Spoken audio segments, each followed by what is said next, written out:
Desire and responsibility, they dance this delicate tango in our lives. Balancing what we want with what we must do is the key to finding fulfillment while staying grounded in the commitments we hold dear. And with that, Pastor, do you think desires and responsibilities can sometimes conflict with each other? How, and can you explain more on that? Not all desires are good. So that is where the conflict comes. That which you desire need not be a healthy desire. Not all that you desire is needed for you. God will give you what you need, not what you want. But if you're stubborn and insisting, no, I want it, He will let go. But sometimes, you know what, Anne? God will let you have what you asked just to tell you that what you asked is not what you need. You got what I'm saying? So it is important that we ask whether my desire is needed. The desire, is it going to be healthy? Is it going to build my life or break my life?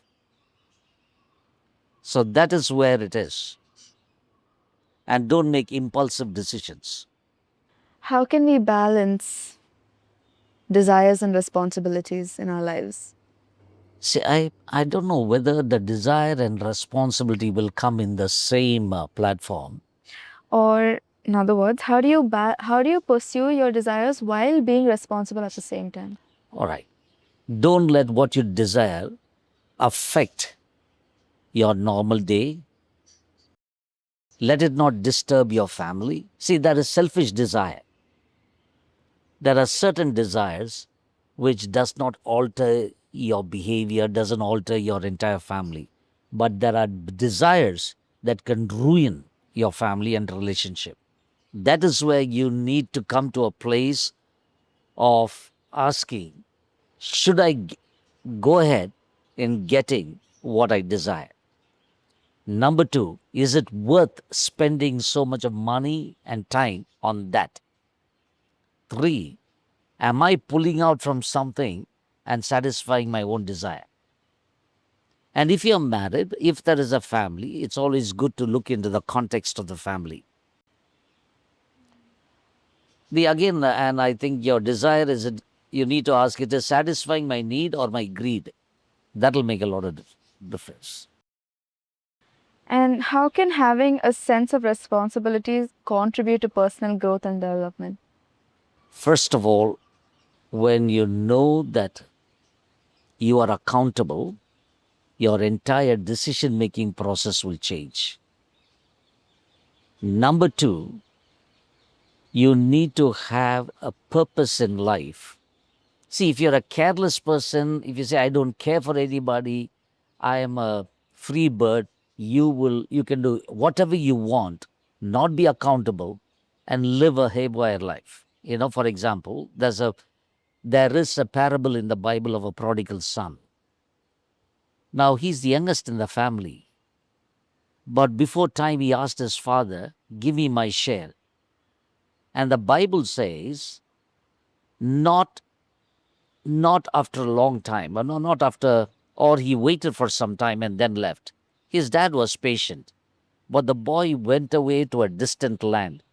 Wild living, wasteful living, aimless living, all this happened. When he came to nothing, you know, the Bible says there was famine in the land. And listen very carefully, the famine is not only famine in the land, it was also famine in his life. There's no one who could stand with him. And so he went back. A boy was irresponsible, impulsive, insensitive, didn't want to be accountable to anybody. He said, I will go my way. Nobody should keep in touch with me. He went to a distant land. When he came to his senses, he knew only one thing: his dad will always be there for him, return back.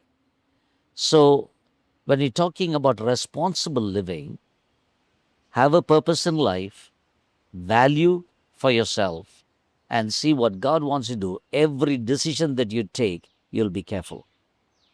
How can we handle situations when fulfilling your responsibilities, which requires sacrificing or delaying our desires? And when you sacrifice something for good, you don't feel the pain. In fact, you really enjoy. You feel that you've come to do something and you have invested in somebody's life. Again, let me come to the Bible. You know the story of the boy with 5 loaves and 2 fish? Yeah. That was his thing that he took, but he gave it to the Lord. And the 5 loaves and 2 fish was a blessing to that 5,000 people there, the feeding of the 5,000. Now, do you think it was a sacrifice from the boy's side? Do you think it would have hurt him or he would have come back as a hero? What do you think? Since it turned out to be a miracle, I'm Ah, assuming he came out to be a hero, but he probably had his own doubts. He was hungry. yes. He probably thought about, what about my hunger? So when he came But back, how do you would have felt? satisfied? Good. Good? Good. I don't think he would have complained and murmured. He would have gone back and told his friends, you know what? Ah, yeah. My 5 loaves and 2 fish, I just let go and see how many people were blessed. So when you sacrifice, what you sacrifice is a blessing to others, you come with a sense of fulfillment. Let me give you one more example. Let's say you have this pocket money. Mm-hmm. You planned it very well. Birthday party, and buying all this for yourself and buying a gift for your sister or brother, whatever it is. On the way, you meet a young boy and he's starving and you feel moved. Will you give at least 20 rupees or 50 rupees from your pocket money to that boy and say, go eat and come back satisfied? Or will you come back saying, I don't know why I let go the 50 rupees from your pocket money? I would give. Give. So from your pocket money, you gave your 50 rupees. And the boy, and what gave you that satisfaction is to see the smile on his face and for him to go straight and eat from the plate. So when you have a sacrifice, you don't feel that you have given up something, but you feel you're invested in someone's life. Delays are good if it is going to yield results, but sometimes delays can cause regrets. The decision, sorry, the decision that you should take today, don't take it tomorrow because it'll be too late. So again, you need to have the discernment how to go about it. I mean, not related to desire and responsibility, but what do you think about giving to the people on the road?